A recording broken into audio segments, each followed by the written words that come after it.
If you manage to make it through this one, then you'll make it through anything.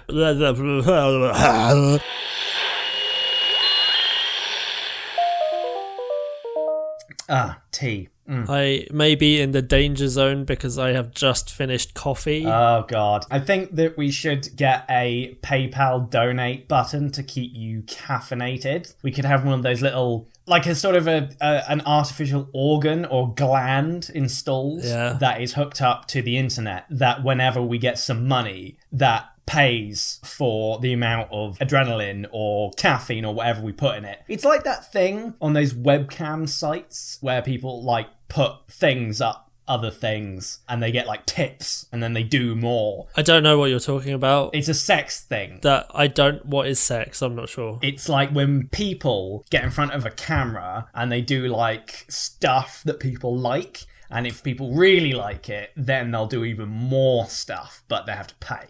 Who wins in that situation? I don't know if it's a competition. But, I approach everything as a competition. That is going to make this podcast difficult to conduct. Well, I feel like I'm winning this podcast so far. You're not really putting up much of a fight. You had that whole thing with your journal that was just weird. Oh yeah, luckily the journal will not feature this week. Well, I think the question that we are all waiting for the answer to is, are we going to get your review of Jurassic Park this week? Holy shit. I mean, it is getting a bit ridiculous. I will admit that. But again, oh God, we have to do things in order. Right. Okay, I guess we've got a little bit at the beginning. Preamble.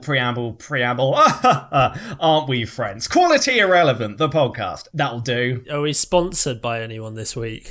Fuck. To be honest, I wouldn't be surprised if all other potential sponsors were scared off by the power of big fire last week. That was pretty intimidating, and in fact, house fires are up 32%. Don't ask me how I know that, but I have contacts. You know, if there's any children listening, then your message from your friends here at Quality Irrelevant is go start a fire. Bring matches to school. Make sure they're not safety. I especially like the manipulation tactic you employed there of referring to us as friends of theirs. That is a really good way to get someone on your side. I do admit that I feel slightly creepy saying that we are friends with children. I feel like there may be some form of list or register in our future if we keep talking like that. Is it our fault that we are the next big hit around the playground? We are the PewDiePie for this generation. I was going to skew a little bit younger. Like, I always thought that PewDiePie sort of appealed to like 12-year-olds. I was thinking sort of like that 6 to 8-year-old demo would be our target. So we are the new, you know,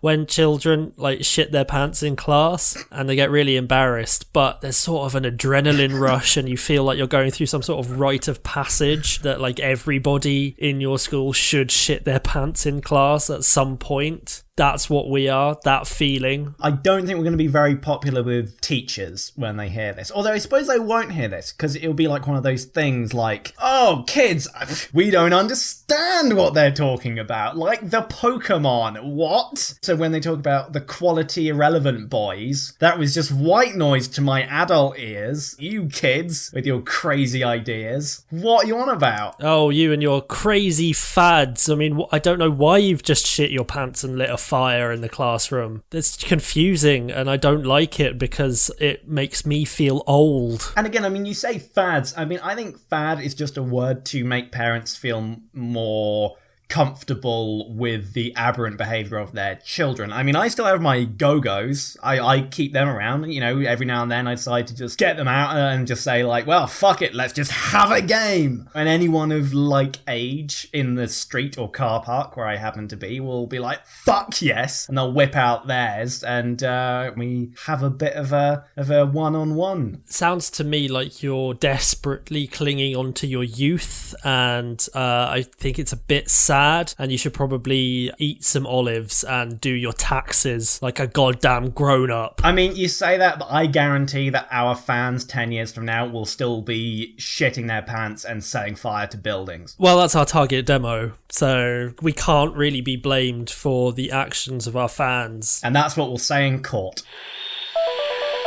It seems like what we're moving on to quite neatly is feedback, that thing we do at the beginning. I have several feedbacks. Holy shit, I've only got the one, so who wants to go first? You go first, because if you've only got one, then it'll take less time, and then I'll eat up all of the time, possibly upwards of 45 minutes for the introduction and feedbacks. Oh god, we've got to be better at this, because I actually have a fairly large thing that I want to lay down, and that's not a euphemism. Right, once again, I have been bereft of sentiments, and I've been left with the difficult task of having to face, what the fuck are they called? Recriminations! That's it. The only recrimination that I have been faced with this week is someone just, well, they didn't say anything threatening. Well, that's a step up from quite a lot of our fans. Yeah, instead they just say, when you inevitably die, I hope it is an inconvenience for you.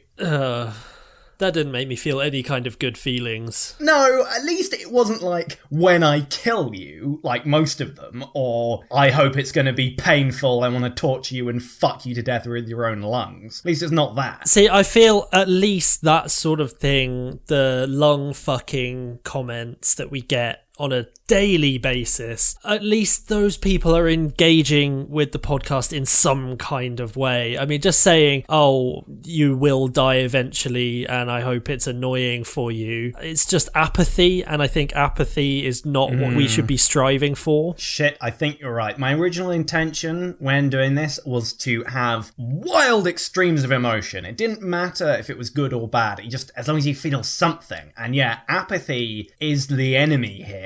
And that is what we've incurred in our listeners, or at least this one shitbag, as I'm going to refer to him now as. I don't think that would be too harsh a phrase for that shitbag. Apathetic shitbag. Apathetic shitbag. That's already an episode title right there. I wonder how offensive you can be in your episode title. Because on iTunes they have the explicit tag for the content. Yeah. Does it really matter though if they've already read the title and the title is about as explicit as you can get? I don't know, we'll find out still. So fuck that shitbag. Moving on, let's see what you got. Well, I've actually got a 50-50 split between recriminations and sentiments this week. Not bad. I'm just going to run through them quickly. I'll start with the sentiments, because we like to start on a positive note and then massively bring ourselves down. Oh, yes. First one just says, I like this podcast. So that one was a bit bland for me, so I blocked them. Oh yeah, well obviously block them, but I mean it's a positive message. It's as much as I can hope for, really. Although if I saw someone walking down the street listening to our podcast, as I often do, and they just happen to be saying, not to anyone in particular, just the day, the world, just saying, I like this podcast, I probably would smack their phone out of their hands and watch it smash on the ground and say, fucking try harder. For me, that is almost as apathetic as that other apathetic shitbag. Yeah. Next one. This one is about you specifically. Theo's hair sounds nice in my ears. I'm suspicious of that one. Yeah, I mean, I blocked them, obviously. Yeah. I mean, thank you, but you're blocked. It's also, it leaves me out, and I'm not a fan of that. I enjoy being included in everything, so if you don't include me, then I will be angry at you. Yeah, it's sort of like one of those eternal battles between they were voicing what they thought and felt, but because what they thought and felt did not align with what you think and feel, you're voicing your thoughts and feelings, which is you want them to die. I do want them to die. But they don't want to die, I assume. I mean, you never know. You might get someone being quite cooperative with you there, but you're at loggerheads, it seems. I think we are destined to clash forever. Where does the term loggerheads come from? I don't have time to get into that. It is a lengthy and, to be honest, very explicit story. So I'll just give you the last sentiment. I think this was a sentiment. It just said, I really hope they don't block me. So, I mean, I have blocked them. Yeah, I mean, that's a hope in vain right there. Yeah, but I don't know if that was a positive or negative thing. It might be that you've been baited there, Phil. Someone actually wanted to be blocked. You mean there's some sort of internet sadism going on? if you can class being no longer able to comment or listen or engage with this podcast in any way, if you consider that to be sadism, then... Yeah. And when I say sadism, obviously I mean masochism. Yeah. I said the incorrect word. Okay, what we can do is pretend we said the right words. I'll record the thing again. You mean like some form of internet masochism? There we go. I think that'll do. Yeah, and there's totally no way I'm going to forget to change that and leave that in completely unedited as it is. There's no danger of that. I fully expect this whole section where we're talking about editing stuff in to still be in the podcast when it goes out. Well, now that you've said that, I may just edit it out. The nose blood. Okay, right. Moving on. What did the rest of the shitbag say? So there's also some recriminations. So first one, I hate quality irrelevant. Go ahead and block me, you dingleberries. So they have been promoted to #1 fan. Good. Well, we might have to have a discussion with Cleves about that. Well, he's weird. I don't like him. I mean, we could just slit his throat and leave him in a ditch somewhere, and then we've got an opening. You do that so many Saturday nights in a row, it just gets boring. Yeah. Oh, by the way, once you become #1 fan, you lose your identity and your name, and then you become named Cleves, just so that's clear. Oh, yeah. So that comment was from Cleves. Yeah, it's from Cleves. So next comment, better than This American Life. Better at blowing ass, that is. And then they just put LOLOLOL. I don't really know what that means. I think that's a typo. I think it's one of those things that the kids like. It's like one of those Pokemons. Mm. So that person, I offered them an executive position at Quality Irrelevant Incorporated. So they are now our boss. Yeah, good. I hope that's all right. Yeah, it shows them. Yeah. It's good to get some new blood around here, I'd say. Some new blood and put them in charge above the old blood. That is us. Yeah, and weirdly, in this organisation, we have the ability to promote people to above us. Yes, but not ourselves. So I think we've got a solid business plan there. Yeah, it means that if everything fails, it's his fault, not ours. He is in many ways a scapegoat. Yeah. So does it still work if you confess to, like, rigging the system?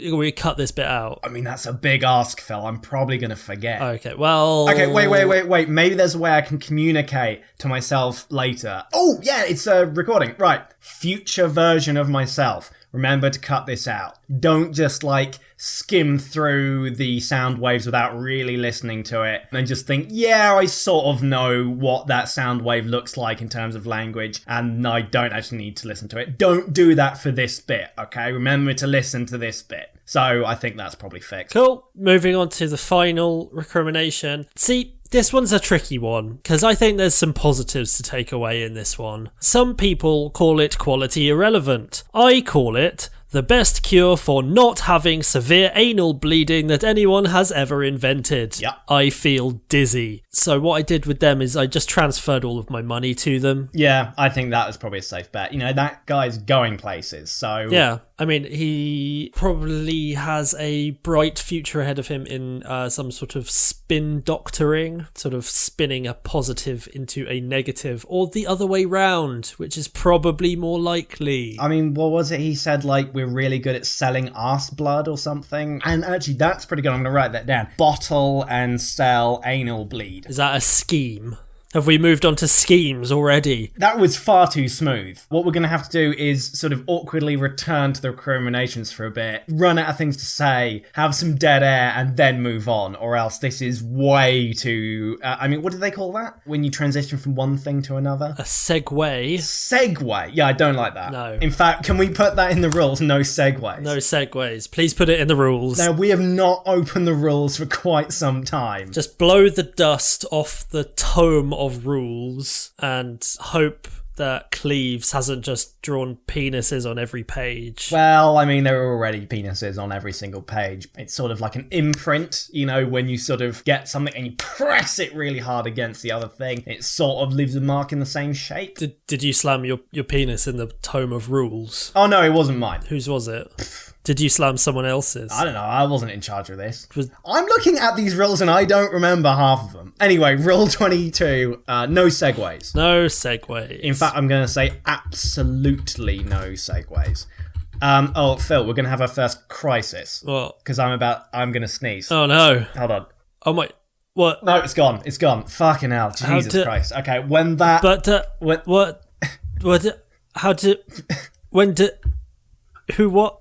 Are you quite done? I don't know. I think I may have been having a fit. I'm not sure. If I do sneeze, I'm going to have to find like some alarm just so we know to stop everything. Because I feel if I sneeze, it's just going to blow out my microphone and the headphones. Is that just for the podcast or is that just in general life? That's a permanent fixture. That you say, I'm about to sneeze, everybody stop everything. I mean, when I sneeze, it is a dramatic moment. I can do it in two ways. I can sneeze in a way where I clench the skull and the flesh around the skull, and it's like an implosion. Like nothing actually comes out, but you sort of have to like tense, go, and it's like a bit of your brain dies or something. Yeah. It's fun. If you need to sneeze in a stealth mode, it's quite effective. But other than that, my sneezes, they are what I call neck crackers, in that they sort of give you whiplash. You know, your head fires back. If there's anything behind you, I mean, that's destroyed. And you have to shout as loudly as you possibly can, because of the force of air that comes out could kill a small dog. Quality Irrelevant, sponsored by Theo's Sneezes. The stealth sneeze for the stealthy people among you, and the neck cracker for experts. Yeah, I mean, warning, the stealth one will blow out your eardrums. So, something to be aware of. Half of these rules I don't remember. 19, we should never have a niche. I'm pretty sure half the time we're attempting to find our niche. Oh well. 20, Theo must be stopped. That's fair enough. 21, the podcast will only end when the dangerous maniac known as Theo is caught and brought to justice / murdered in a hail of knife stabs of my own design. It's worth going back to the other podcasts we've done and actually editing them, because a lot of this stuff is very unfamiliar. That makes me worry about what's going to happen in this recording, because inevitably I will not recall it. Literally anything could happen in this podcast. Like, we could use magicians as an analogue for racism. Yeah, that would just be misguided. For sort of upwards of about 25 minutes, we could just go on about that. Oh, Phil, I think if that occurred, we could even possibly stretch it to 40 minutes. Is that limiting ourselves? Could we hit an hour? You're right. You are totally right. What we need to do is start up a sister podcast just for the racist magician talk. Yeah. Because God knows this podcast isn't enough fucking work as it is. Right, we can move on to schemes. I have some stuff prepared for this. It is mostly about Patrick Fabian. Okay, you talked about Patrick Fabian last week. It was very good. You had a lot of ideas. I was very impressed. Well, I have a lot more ideas. He's been swimming around my head. Not literally, because that would be strange. Okay, I've quite a large idea for Patrick Fabian. It is a film pitch, but I think it will go on for a while. So why don't we do yours first? Okay, I could just quickly bash through my ideas. I don't have as many ideas as I did last week. I think I had 15 last week. I only have 10 this week, but I've gone into possibly a little bit more detail with some of them. Ooh, okay. That's I mean, good. the ideas have sort of sprouted other ideas and they have grown incrementally. It's like we're harvesting ideas. It's like you've got a Patrick Fabian's career farm that you're planting seeds of inspiration. It is exactly like that, except I don't know how to farm ideas. I think you just like cut them off at the head and then you like stuff them in your mouth and never show them to anyone ever and pretend that that's achieved something. Oh, cool. I will do that. So, as you may remember, last week I came up with the idea that it would be better for Patrick Fabian to be infamous than famous. Yeah. I've continued along that theme this week and come up with some more ideas. There's no such thing as bad press. Well, there might be.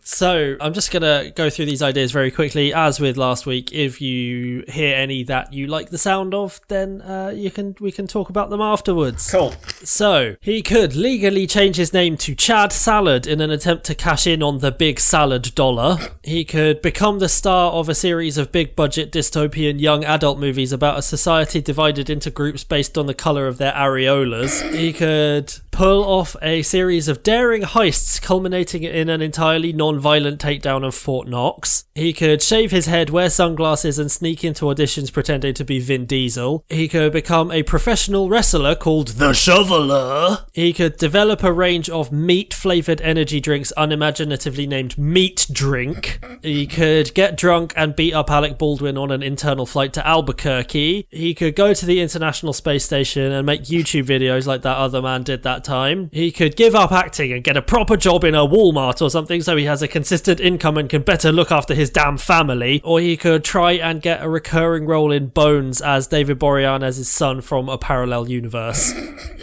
With that last one, it does come with the caveat that I have never seen Bones, but I assume there are parallel universes in Bones. I don't know. I thought that since the Crises event, all the continuities have sort of been tied up, so I don't know whether they can access the alternate dimensions anymore. It's not entirely clear. In fact, I think they formed a new continuity at the end of season 35, so that some of the stuff that has already happened in the series and the show and the spin-offs, some of it's canon, and it's all very confusing. I mean, yeah, no, it's not for new readers. I'd quite like to get some sort of guide to the new Bones verse. The Bones verse. The Bones verse. It's very complicated. It's a lot of disparate elements to the Bones verse. I like the last idea about the Bones thing, but I kind of would prefer it if, I don't know, it was one of those things like, you know, where they change an actor for something and they sometimes try and acknowledge it, but sometimes they don't. Like, sometimes they'll just change the actor for something like, what? James Bond is not Scottish now. That was a very topical reference you just made there. Oh, yeah, I'm on the ball. Or like that thing in Game of Thrones where the Mountain is played by 3 different people across the course of the show. Or like in Beetleborgs, or one of the Beetleborgs, they change the actress and they like try to reference it in the show of like, oh,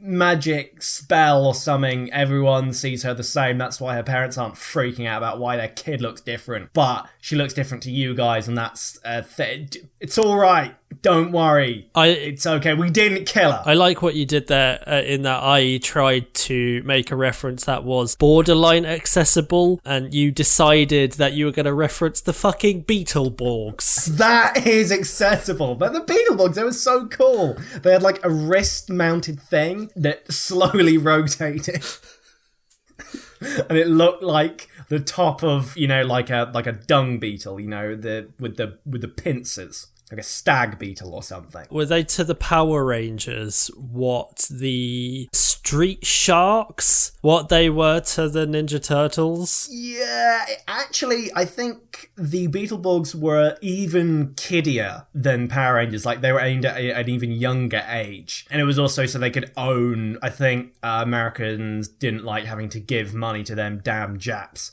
So they were like, right, we don't like this Power Rangers deal where we take some of the Japanese footages in there, we reshoot some of it, and we've got American actors. I think with Beetleborgs, they wanted a purely American show. I'm pretty sure that's how it worked out. I am looking at Beetleborgs wiki right now, and it was series adapted combat footage from the Metal Hero Tokusatsu series, Juko B-Fighter first season, and B-Fighter Kabuto second season. Okay, then clearly what I said was bullshit. And from what I can understand from very quickly skimming the Wikipedia page for, as it was apparently called Big Bad Beetleborgs. That was the first season. And the second season was called Beetleborgs Metallics. Yeah, from what I can gather, it existed in the same universe as the Power Rangers. It's very complicated. Do we exist in the Power Rangers Beetleborgs verse? I would fucking hope so. It's the best one. Is that a branch of the Bones verse? Do they live side by side? Oh shit, that's how we got on this through fucking Bones. Okay, let's just quickly wrap this up. The Beetleborgs did appear briefly in the Power Rangers universe, I think, but I think they only appeared as like their costumes were used. Whereas I think the only crossover the Beetleborgs ever had is that they might have had a crossover with a live-action version of the Teenage Mutant Ninja Turtles when they had the girl one. I know that the Power Rangers had that also, which should mean they all tie in together. You never know, though. They could have had an actual crossover with the Masked Rider instead. VR Troopers, I think that may have been its own unique thing, and my memory from VR Troopers was that that was aimed at a slightly older audience, mostly because the kids in that looked about like 35. But we're getting way down a rabbit hole here now. If anyone was wondering, this was the highly anticipated Beetleborgs episode of Quality Irrelevant. Yeah, the Beetleborgs special. I know people out there were waiting for us to just get onto the topic of Beetleborgs. We have now talked about Beetleborgs and that we will never talk about them again. And the Masked Rider, remember that? No, let's move on. Anyway, Bones. What I basically want is Patrick Fabian to kill David Boreanaz and wear his skin, or just dye his hair, and then just pretend to be Bones from now on and never speak of David Boreanaz again. Is David Boreanaz Bones? Do we know? I just assumed that he was the character called Bones on television's The Bones. I think it might be the lady in Bones is Bones. You sexist. You could be right. You are a sexist. I just assumed that David Boreanaz played Bones B. Bones, Dr. Bones, first name Bones, middle name Bones, on the show The Bones, because there's a picture of him and it just says Bones. So I put two and two together, but you could be right. I think you assume that women can't be the stars of network TV shows because you exist within the patriarchy. I do, and I cannot envision a reality where a woman has three names, all the word Bones.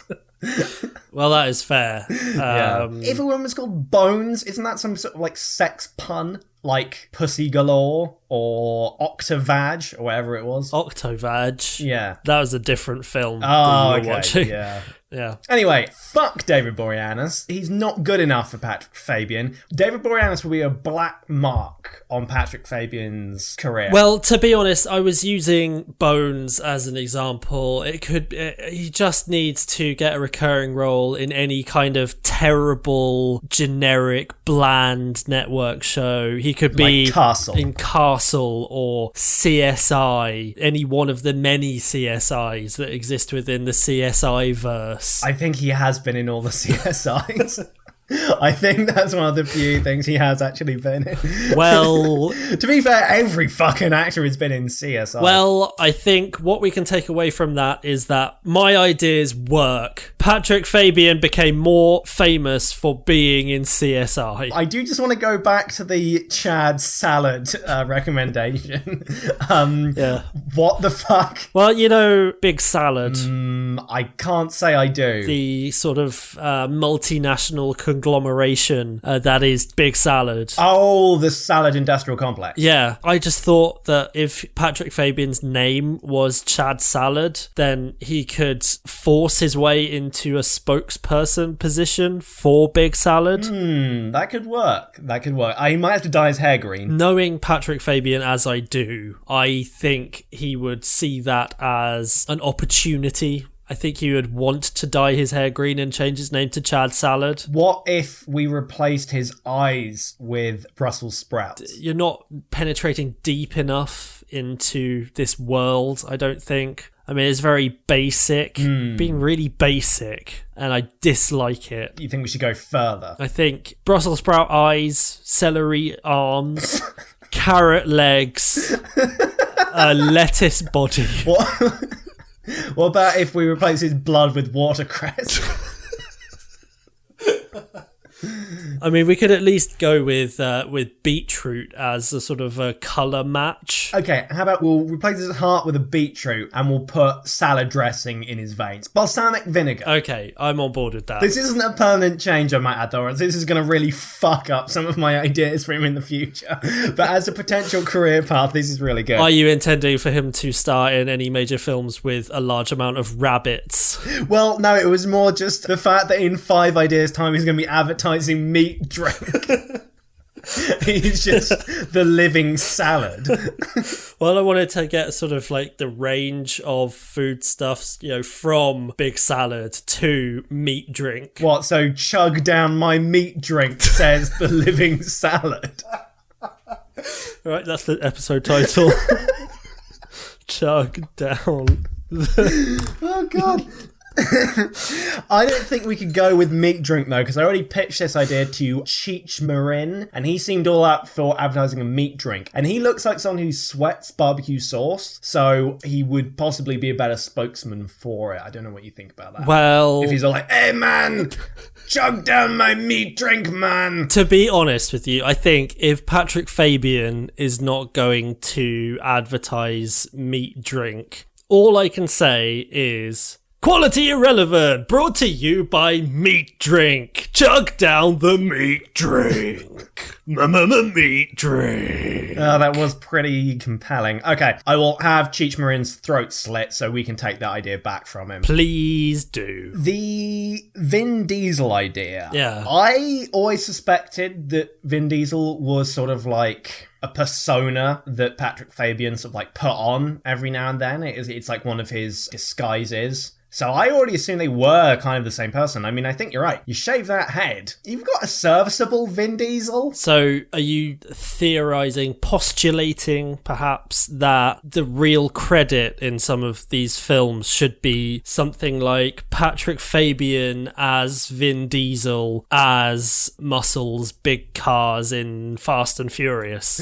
Or the Tree Man.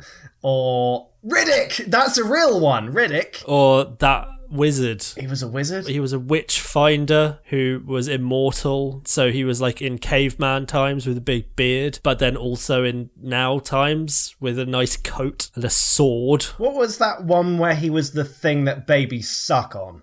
I don't want to see that film. I feel like it might be illegal. I've just realised it's called The Pacifier, but the term the paedophile did come into my head.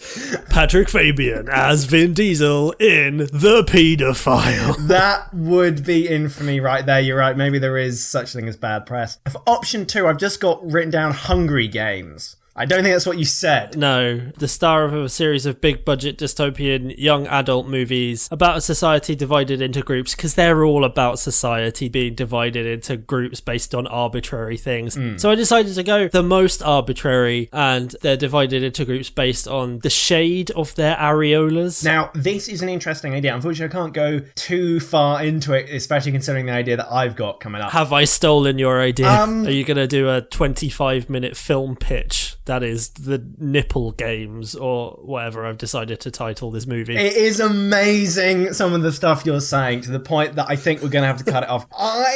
Wait, so is he like the teen heartthrob in that film? Is he like the Katniss? Yeah, like, you know, like on those posters, he's the one in the middle looking moody, perhaps wearing some form of hoodie, perhaps some form of skinny jean to appeal to the teen audience that seems to pay all of the money to see these terrible movies. It is amazing that you've pitched a film where Patrick Fabian stars as a teen in a nipple-based narrative. Well, it is fucking incredible. You introduced me to Patrick Fabian and you seemed to think that he had range. So I'm just trying to challenge his range and give him some interesting roles to get his teeth into, such as a teen in a nipple movie.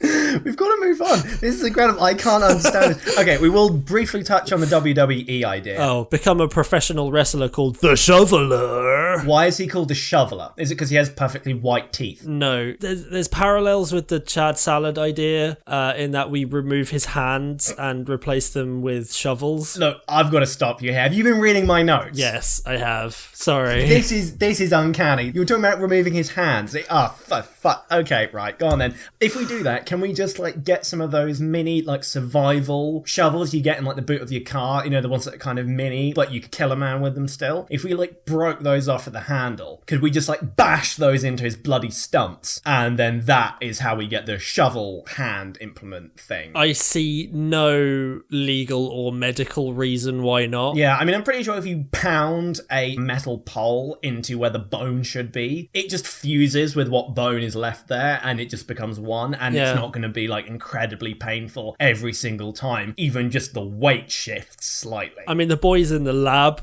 did do some tests. They started wrong, I think, because what they did was instead of doing hands, they did someone's head. Oh, shovel head. They replaced someone's head with a shovel. But we need that Patrick Fabian face to sell it. So, like, on the plus side for the person who now has a shovel face, he is going to be a villain in a new Silent Hill video game. So take the good with the bad. Yeah, it's not like the Silent Hill franchise has been axed or anything like that. That would be a real shame. Yeah. Especially for the guy who lost his head. Yeah, shovel head. I am now thinking we could potentially cut Patrick Fabian's face off and stretch it over the shovel so you can still tell it's him. But I don't think he'll agree to that one. He'll probably want it back and it won't fit quite as nicely as it does on there. Yeah, like if he takes it back, it'll be all floppy and misshapen. He probably is quite a fan of his own face. So I like those ideas a lot. There are some gems in here. Like, we could really weave a narrative with some of these ideas. Are you intending for him to do all of these ideas? Because I was really just sort of anticipating him just zeroing in on maybe one or two. Do you want him to do all 25 of my ideas? I think we could probably use the meat drink as a product placement in the Hungry Games, for instance. The nipple games. Sorry, yes, of course. The nipple games. Please, use its correct title. Yeah, okay, so we could probably use the meat drink as product placement in the nipple games. You know, so there's definitely some crossover here. And I could see Vin Diesel being in a movie where he played a professional wrestler called The Shoveler. Exactly. So let's not throw any of these ideas out. And in fact, some of these can be brought in to some of the ideas that I'm going to propose. So if you don't mind, I'd like to move on to my pitch that I'm quite excited. No, I think we might just end the podcast there. Thanks everybody for listening. This is Quality Irrelevant, sponsored by Meat Drink. I'm very excited about this. I can tell you're excited about it because you haven't stopped banging on about it since we started recording the podcast. I was worried you wouldn't like this. I think you're going to really like it now. If you've been thinking some of the things I've been thinking about Patrick Fabian. Just a quick question. How many hours of material do you think we're going to have stored up about Patrick Fabian? I think it's going to carry the majority of the podcast from now on. At least for the foreseeable future until we get bored or think of something else. So can we put a podcast description on iTunes as a podcast about Patrick Fabian? I think we're going to have to mention that because it really is dominating a lot of our time. But this is the thing. I started thinking about Patrick Fabian a little bit. I saw him in a film. I was like, oh, he's quite good. I wonder what else he's in. Oh, he's not in anything else. That is a shame. And then I saw the film again and thought, there's something about him. And now seeing him in a couple of other things, I can't stop thinking about him. He's a great actor. Sorry, he's a great idea. Patrick Fabian is a fantastic concept. This is fertile ground. We could probably get another 63 weeks out of him, I think, before he's like a withered, dried out husk. Anyway, I'm going to pitch a film to you, and I don't want you to wait till the end. Okay. I want this to be a collaborative effort. I'm going to pitch you the idea. You're not some executive or something. You know, this is something I think we can work on together. It's going to be a bit of a long one. Did you have to say that because otherwise I would definitely pretend to be that Hollywood producer I pretended to be for ages and ages the other week? I would think that even you would struggle greatly and feel it very unenjoyable if you attempted to respond even as a semi-coherent human to some of the stuff I'm going to say, which it sounded like even that character had a bit more sense than either of us. Okay. Anyway, we've wanted to improve Patrick Fabian's career, right? So, like, some of these ideas that you've pitched are quite good. Some of them are very ambitious. Some of these are on the safer side. I think that's a good idea for someone whose career you're trying to build slowly. I think we need to explode his career, and I'm not talking about, like, a suicide vest or something like that. That's next week. Are you aware of superhero films? Tangentially, I have seen perhaps one, by which I mean every single one that has ever come out, because I am a big fan of the superhero films. Well, you're under the age of 35, so I therefore am. you must have seen every single superhero film that has come out. Otherwise you get rounded up in a van and culled, just driven into a river. Being an outsider, and rightly so. Yeah. I hear they're big business these days. I mean, they're very exciting. They do quite well. They make a lot of money, and actors are clamoring to get on board these things. I mean, everyone is jumping ship. Paul Rudd, of all people, you know, is now a superhero. I wouldn't have said that 5 years ago. I mean, what a world we live in. We should jump on the same ship, right? We should make the quintessential superhero film. I mean, these things seem inexhaustible. And actually, it seems like the more superheroes you add and the wackier they are, the better they do. The non-standard ones, the ones that weren't necessarily as popular when we were kids, are doing very, very well now. I never heard of the Guardians of the Galaxy before. What? I still don't really understand what Ant-Man is. I was thinking we should do a superhero film, and it's in the same vein as your Ant-Mans, or your Fantastic Fours, or your Green Lanterns. Okay, these films are raking it in. One problem is normally the title of the film is something quite bland. It's just the name of the superhero, Thor, Captain America. I don't want to tell you the name of the superhero yet, because I think it would spoil it just a little bit. Okay, we'll come back round to the title then. Yeah, although a provisional title, if we want to be a little subversive, we could call it Milky Fingers. I like it, but I want to see where it goes before making a firm decision. Right. Patrick Fabian stars as Neil Nippleman. He's just your average high schooler, but he has no friends. Everyone hates him because he is poor. He always does well on the big test, and his parents have died that morning. I like it already. We have class-based warfare, dead parents. We have what I'm imagining is there's a lot of very tense and hectic, almost too busy montages of him acing some tests. And throwing a paper towards the camera. I'm thinking we should do this more 90s style. When the credits appear, they sort of splat up on the screen, in paint. Patrick Fabian! I don't want to say it's a deal breaker for me, but if the paint is not very bright neon colours, then I am walking off this project. It is very bright. Fluorescent, I may say. So, almost painful to look at. Really, really gaudy. Yes, I like that. Continue. So, he's just your average high school kid. By the way, there's a lot of Americanisms in here, because I don't know any other cultural reference points. Everyone hates him, like most high schoolers. Everyone else at the high school hates them, like every other high schooler. But, he's smart, so he's a nerd, so he's picked on, and his parents are dead, so, he's an orphan. Do you occasionally think that if he'd gone down a slightly different path, he might do a school shooting? Occasionally you can just see a little flash of Columbine in his eyes. Yes, the threat is there. But we don't say that because we've got the neon paint and the splat. I like it. And of course, he has a crush on the most beautiful girl in the high school, Harry Ellen Osman. And I'm thinking we should get someone who's quite young to play her. I mean, I'm not up on the big Hollywood flavour of the minute. But I'm thinking Honey Boo Boo or someone, of that kind of ilk. Can I make an alternate pitch? This might come slightly out of left field. Hit me. Meryl Streep. I did have Maggie Smith down on the shortlist. What about Meryl Streep with Helen Mirren on her shoulders, but just covered in one dress? I can see Patrick Fabian starring across. I'm going to refer to it as that. We refer to it sometimes as that monstrosity. Although, unfortunately, we do have some contract obligations, so 50% of the time it's going to be played by Taylor Swift. Okay, well, I mean, we've got to get that sort of audience in, haven't we? So it was Maggie Smith and Helen Mirren, or was it? It was Helen Mirren on Meryl Streep's shoulders. Can we get Glenn Close in there somewhere as well? Yeah, why not? We'll do a triple tower. It's fine. Yeah, and then the other half of the time it's just Taylor Swift. We'll sort of play around with the camera angles a bit. I'm sure no one will notice. I've just had a quick message from an agent. Apparently, if you book Meryl Streep, Helen Mirren, and Glenn Close all at the same time and just get them to play one character, then you just have to pay them a third of their usual price. Oh, you get a discount. Oh, and I do have a coupon. Might be a good idea to mention we've got a coupon, because if it comes to after we filmed, and everything's all done, if you mention then, sometimes staff get a bit annoyed. So if you just say, I've got a coupon now. Okay, I will make them aware of the coupon. The printout is a little bit dog-eared, and I spilled some wine on the corner. Fuck, this is taking a long time. Anyway, the kids all make fun of him. But it's okay, because he's friends, sort of, with a rich kid who inexplicably is not popular despite having all the money. And he's played by James Franco.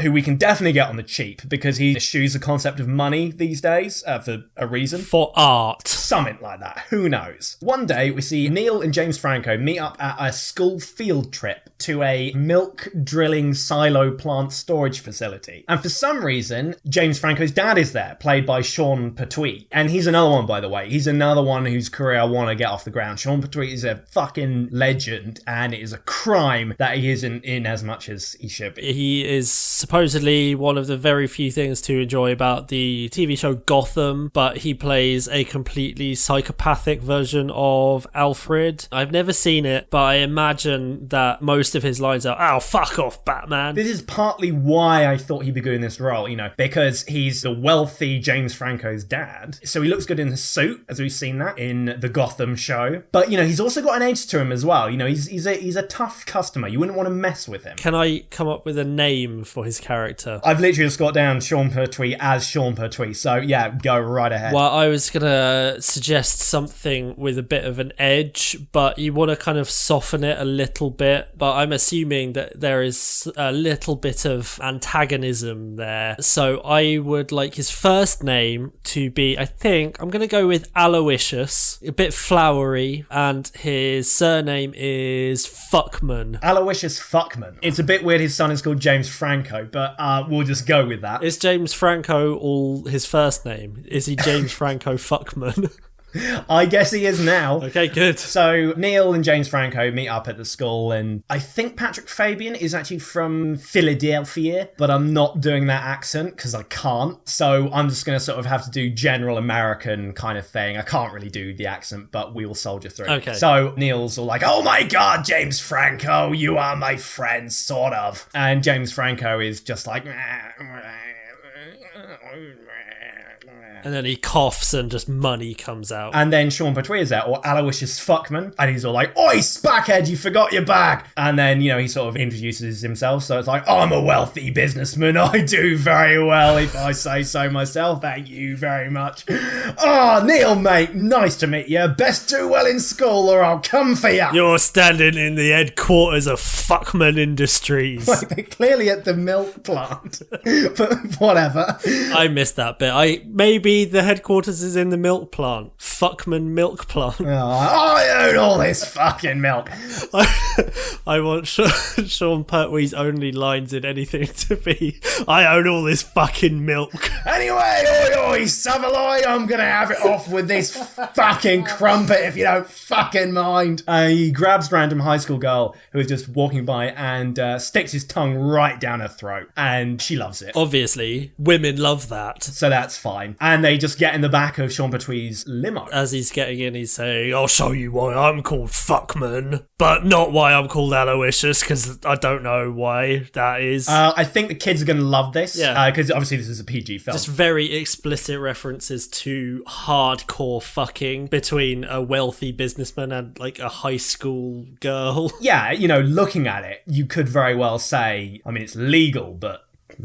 To be honest, I think you've hit on something good, because I think what is missing from a lot of PG superhero movies is explicit references to hardcore penetrative sex. Like, not going as far as showing it, but being very, very pornographic in language. I want the phrase tumescent member to be said quite a lot. Yeah, I'd like it to break a record for the largest number of times in a PG film that the word cream pie has been spoken. And I think we can get away with that. We could just say it's a cooking film. But, not... Because that is a thing. We won't be able to get away with it in the context that I am proposing.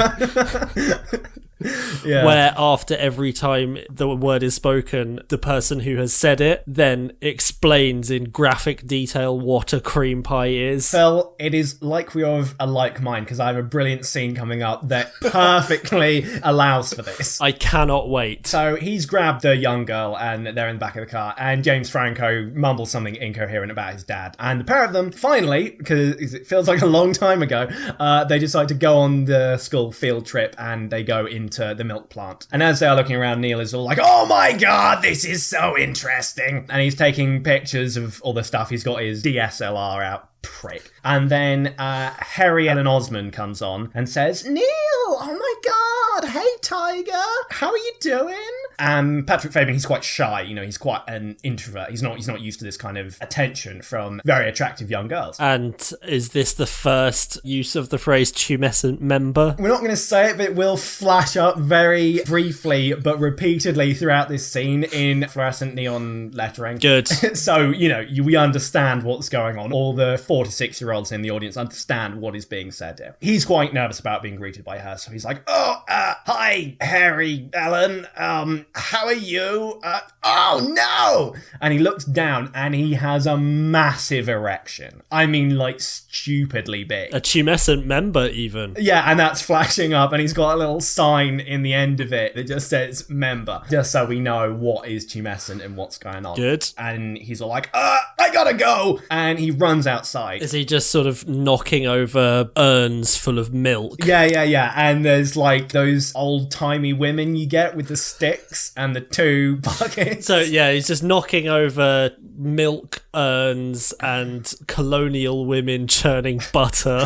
Yeah, we sympathise with him because there is nothing worse than being a teenager with an erection. I mean, it's shameful. So was this his first ever erection? Is he afraid of it? Yeah, because whilst he's freaking out about the fact he has an erection, he just turns and looks straight in the camera and says, "This is my first ever erection. It is shameful." I like it. It's very on the nose. That's what I like in a film. I don't like to have to look for any sort of subtlety. And as he's running out, he's trying to sort of like calm himself down. He's trying to think of non-sexual thoughts, but we'll have like loads of funny bits where he keeps looking at things to try and turn himself off, but there'll be like a hedge cutter nearby and he just happens to be cutting a shape that looks like a bum into a hedge, and there'll be like a fat man eating a hot dog. Then the hot dog sort of like shoots out the bun and then like lands in between 2 burger buns that are on the stand. So there's the imagery there that, and in fact we may just flash up a penis in between 2 breasts at that point, just tastefully fade it in. In fact, maybe we freeze on that shot for about 5 minutes where we just slowly fade in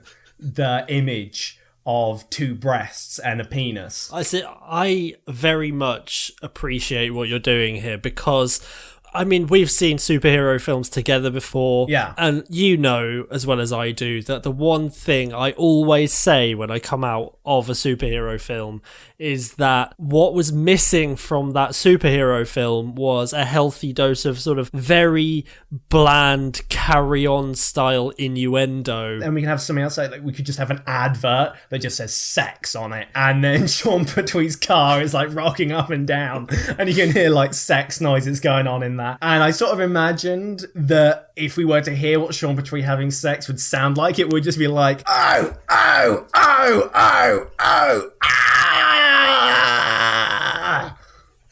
And we can hear that like repeatedly. I think it would be a lot quicker, but it would just be him going, fucking hell, fucking hell, fucking hell, fucking hell, fucking hell, fucking hell. We might just sort of intermittently, like after he's finished the once, then you just hear that sort of continuing on, like quieter in the background, but the limo is still bouncing up and down. So, we have no listeners left.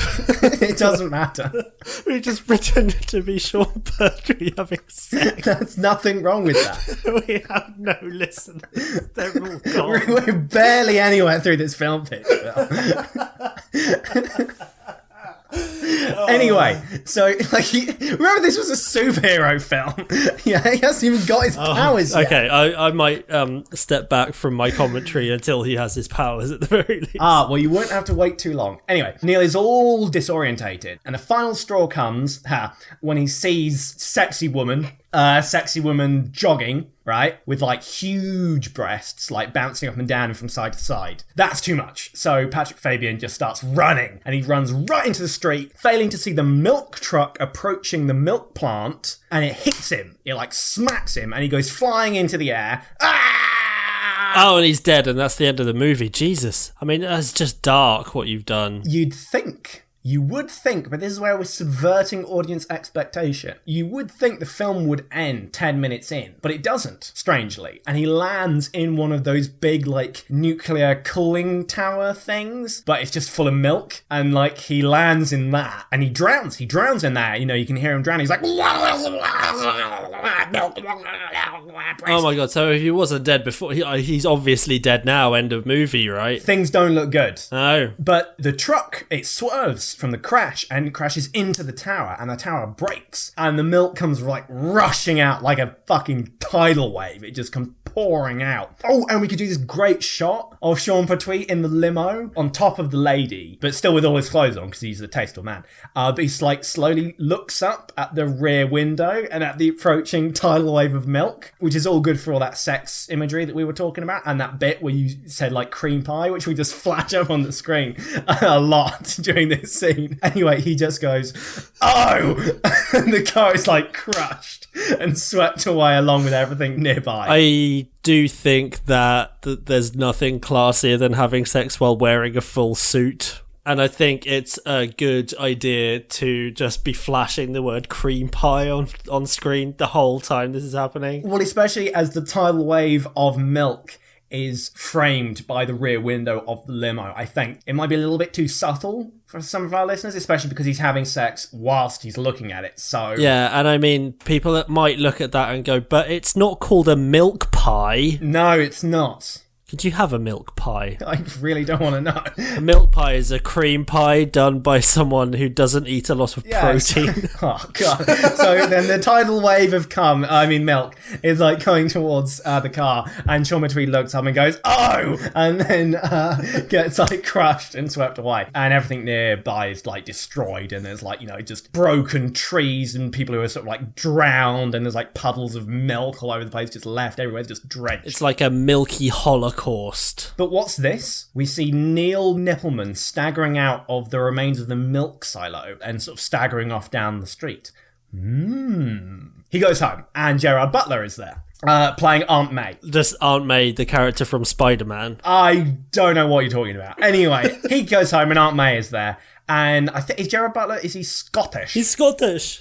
Hello, I'm Aunt May. Yeah, so he's all like, don't know where you've been, you dumb prick. It's your fault your parents are dead.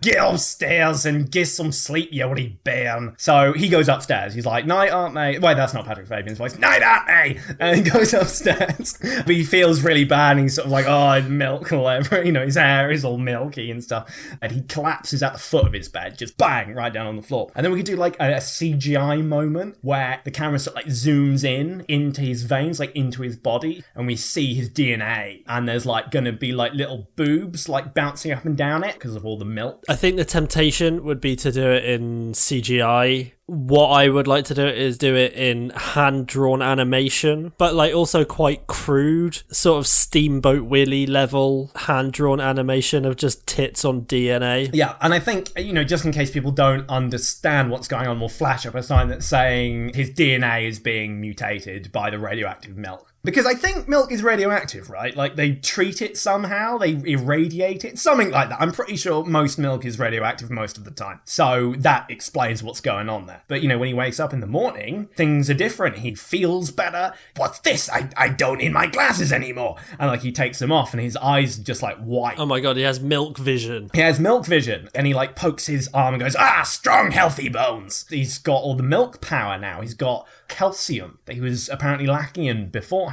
But this brings some trouble to his life as well. Like, when you've got more power, trouble comes with it. That's like the soundbite motto of what's going on here. And to exemplify this, he like goes off to school. And that girl he likes, Harry Ellen Osmond, played by Taylor Swift in this scene, and sometimes Glenn Close trio, mutant hybrid thing. And there's a scene with her boyfriend, who is played by John Travolta. And he's like, "Whoa, Sandy, whoa!" And like pushes Neil Nippleman, who's all like, "Oh, don't push me, I don't like it." And that's when Patrick Fabian discovers some of his powers. Oh my God, he milks all over them. Pretty much, he just feels something building up inside of him. And then a large nipple comes out the top of his head. When a nipple gets hard, it gets sort of erect, it gets kind of infused with blood and gets quite large. And out of that, milk just blasts out the top of his nipple head and fires and hits John Travolta in the chest, and he gets like blasted back against the lockers. Imagine like a riot hose of milk just like pinning John Travolta. He's off the ground at this point. His legs are kicking. If they could kick, he's pinned against the lockers a good 2 foot off the ground. And the milk is so strong, it's like his skin starts to get pulled and actually starts to rip and tear. He like holds up his hand against the milk jet and all the flesh just gets ripped away to the bone. It's that strong. And it starts just ripping all the flesh off his skeleton. And, you know, all the veins and the sinew and all that stuff just gets torn away. And there's actually scorch marks on the lockers behind him from the force. It's like re-entry. It's like just the force of the milk that is coming out. And eventually it stops. It subsides after I'm thinking about it, maybe like 10 minutes. And then there's just this pile of bones on the floor where John Travolta once was. And everyone claps. Like that, because he defeated the bully. And they're like, oh, he's so cool. He's got the milk. And there's just milk everywhere. And like some people have like half drowned. I mean, there's just puddles of milk. Some people just have milk pouring out their noses and ears and everything. And it smells of unrefrigerated milk. How many times during this very long sequence that you described in intense depth does the word cream pie appear on screen?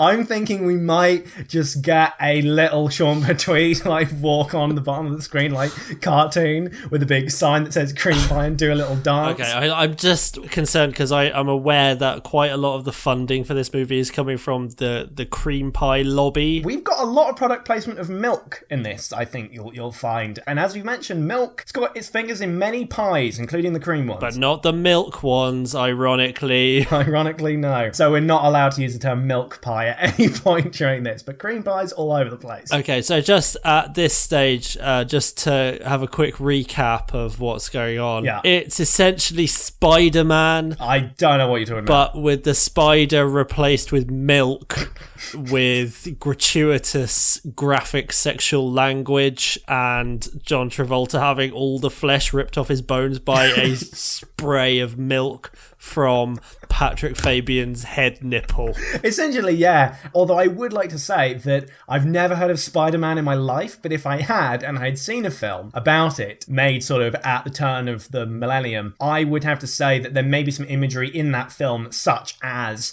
a shooting of webbing coming out of the hand and splatting onto a girl that he likes, is sort of in key with what's going on here. We're just not being cowards about it. So is this whole film sort of a metaphor for puberty and uncontrollable coming? Yeah, I mean, it gets a little bit confused because, you know, after everyone claps like that, because well done. Hey, yeah, well done, Patrick. So, sorry, Neil Nippleman is his name. And he becomes a superhero, a superhuman. So, just so I'm clear, everybody is cheering and whooping and clapping about the fact that he has just murdered John Travolta with his milk powers. I mean, wouldn't you?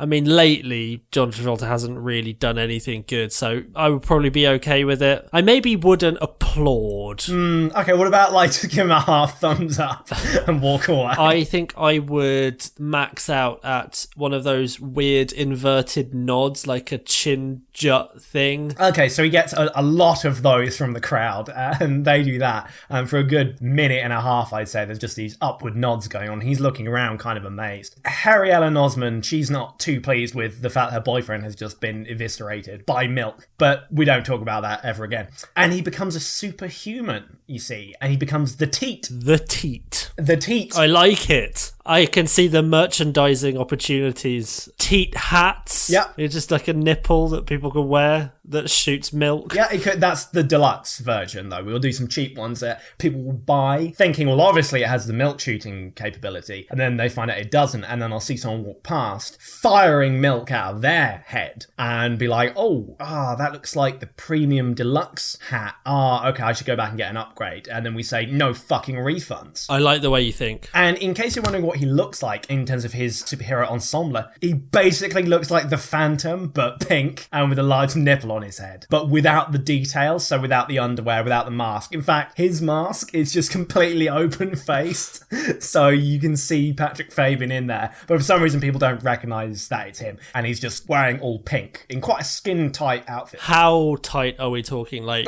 really tight. We're like below the belt, can we see everything? Can you see, sort of like, you can see the veins? Oh yeah, and every throb that goes through that thing. Yeah, in fact, you can see his blood flowing through his body, essentially. It's so tight. Good. I think that will draw the teenage girls in. seeing a penis in spandex. New York now has a new superhero, and everyone loves him. They think he's great. But every hero needs a nemesis. For every hero that rises, a villain will also arise. And someone has been killing the board members at Pertwee Corp. You mean Fuckman Industries? Unexplainable, but remember that unfortunate accident that... What the fuck was his name? Aloysius. What was it? Aloysius Fuckman. Aloysius Fuckman. He was in a nasty accident with the milk tidal wave. Remember the radioactive milk tidal wave that smashed into his car whilst he was deflowering that young girl? I recall. Well, he was in a horrific accident there and had his fingers cut off. Oh, no. And his toes, but we mainly focus on the fingers. And so he sort of like staggers out of the wreckage of the car. He's like covered in blood from that young girl. She's just eviscerated. Just like bits of her just sort of smeared around the inside of the car. Yeah, he crawls out. He's naked. He's lost his suit at this point. And he's got no fingers. He's just got these sort of, his limbs are fine, but he's got no fingers on the end of them. And in fact, his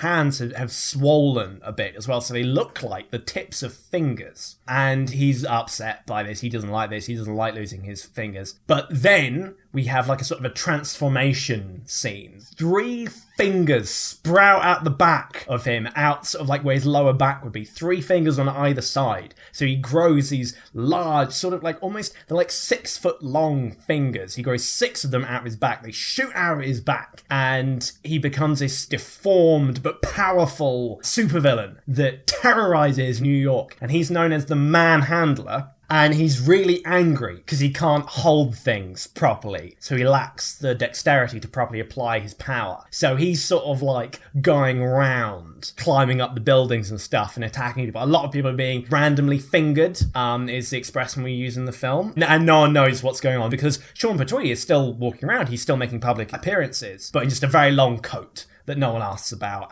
including his son. I like the fact that you have worked in a sort of a tragic element to his character. He just wants to hold things, but he doesn't have a massive thumb on his back. I was workshopping this idea. I was thinking maybe he could remember those balls of human fingers from an earlier episode? I barely remember what we were talking about 3 minutes ago, so no. Well, I was thinking he could grow those, and they're like wibbly wobbly balls of fingers. He can just grow those out of his stumps and then throw them and hurl them at the teat. Just sort of constantly giving birth to disgusting balls of fingers. Yeah, that wobble around and go and they can throw them, and then they sort of splat, and the teeters be like, oh no!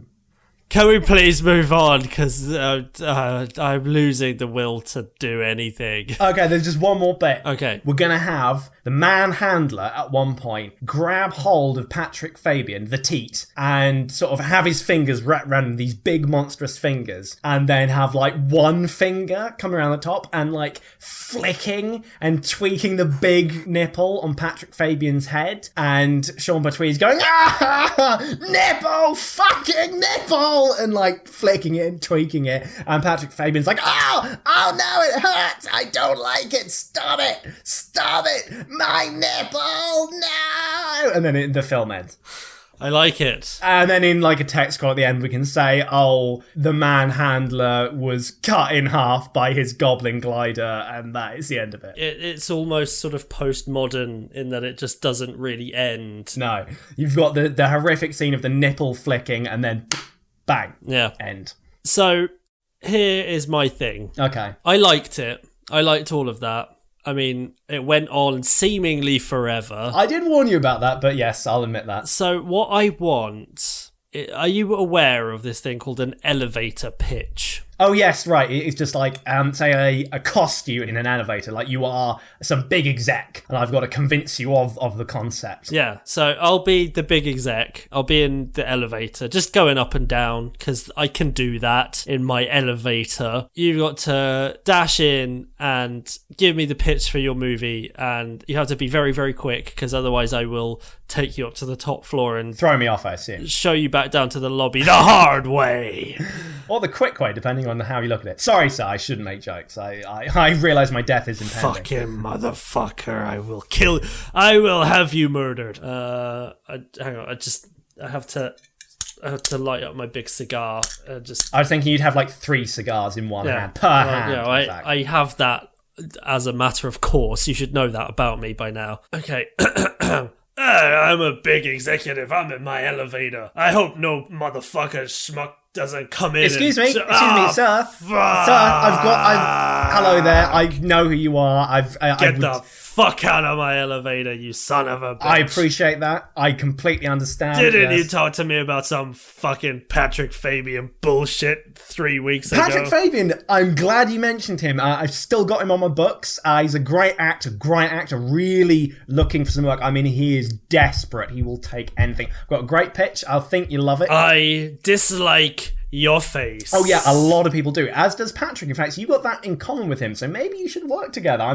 Okay, well, look, here, right, okay, have you ever, hello, sir, have you, I noticed... I'm pressing the button for the top floor. That's my nose, you are thumbing quite aggressively. Here, I'll just press the button for you, there, ding. Yep, right, we're going to the top floor now. All good, sir. I'll press it again with your fucking head. Well, ow, yep, thank you.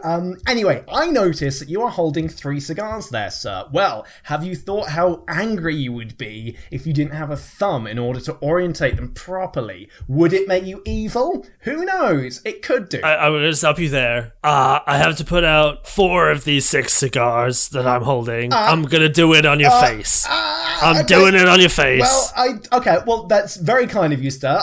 I'm not a smoker myself, but I can appreciate the tobacco texture, I suppose. But in the meantime... Tell me you like it when I put a cigar out on your face. Tell me you like it. Say you like it. I love it, and if this doesn't make you uncomfortable... I didn't say you love it. I said you like it, you motherfucker. You can't even follow a simple instruction. Why should I even listen to your fucking elevator pitch? I quite like what's going on right now, and if you like this, then you shouldn't shy away from the film that I have in my mind, which is... tidals and tidal waves of milk pouring over large breasts as Patrick Fabian's head nipple gets flicked by Sean Pertwee, who is like 6 fingers that like grow out of his back. And it's a superhero film, and there's lots of penetration in it, and we get to see Sean Pertwee having sex a lot, and there's lots of imagery involving like boobies, those big things on the front of the lady, and there's a penis at one point, and a lot of milk coming out of a head that looks a little bit like a boob. I hated everything about that, except I could see the merchandising opportunities, and if you had perhaps a creative collaborator who has come up with some ideas for the merchandising opportunities, I would be more than happy to hear him out, because he sounds like a smart and handsome guy. But I hate you and your ideas, except I'm gonna steal them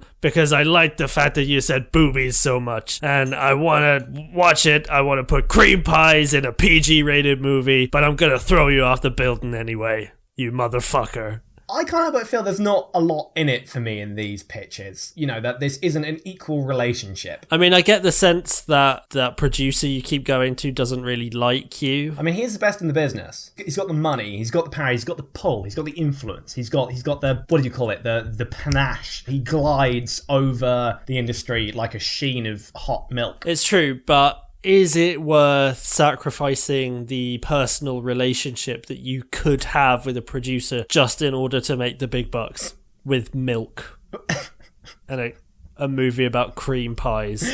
I suppose we could call the film Patrick and Sean's Cream Pie. I feel like we might get a different audience in. Not saying that the audience that we were getting with that is any less relevant. In fact, in many ways, it is a more relevant audience these days that people should be tailoring things to. But some people might cry exploitation. I think people are going to do that whatever we put together, though. I would. Provided there are cream pies in it. Phil? I would like to thank you for bearing with me on that one. Yeah, I want to die. I have to say that may be our finest work yet. Yeah, I have literally no idea how this is going to come out. I actually think a lot of it will be cut. Can we cut the whole podcast? Can this be like the lost episode? I have a sneaking suspicion that if we somehow got this podcast to Patrick Fabian, he would be very pleased. I think he would. He seems like a ballsy actor who would be very much prepared to star in a movie that says cream pie more than any other word within the script. Sorry, now I'm just thinking of Sean Pertwee getting cut in half with a goblin glider, but it sort of like splits him vertically. So it's like a starfish that has just been like split in half, and he's like, oh, I'm dead now, ain't I? That's the most vicious cream pie I've ever had. Which doesn't make any sense, but then like, I know, just cream randomly comes out of him. Oh yeah, I was sorry that my comment didn't make any sense when Sean Pertwee playing a ball of fingers doesn't like getting cut in half by a goblin glider that's come out of fucking nowhere. Jesus Christ. I didn't even get to the bit with J. Jonah Jameson in it, but fucking hell.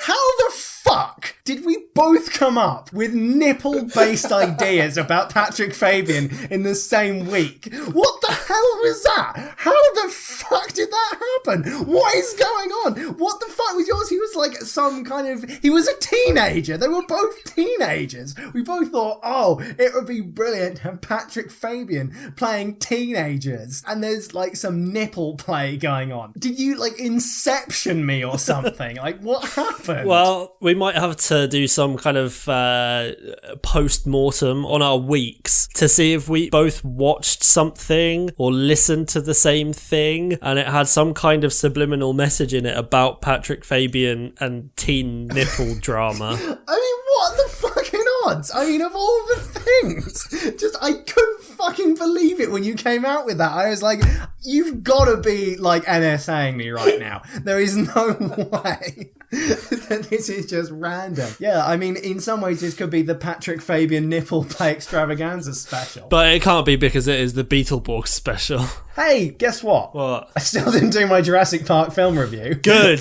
If it's likely to turn out anything like that fucking film pitch, then I don't want you to ever do it. I resent you for making me spend this time with you. Anyway, have you got anything to close on? Because I imagine we have to finish now.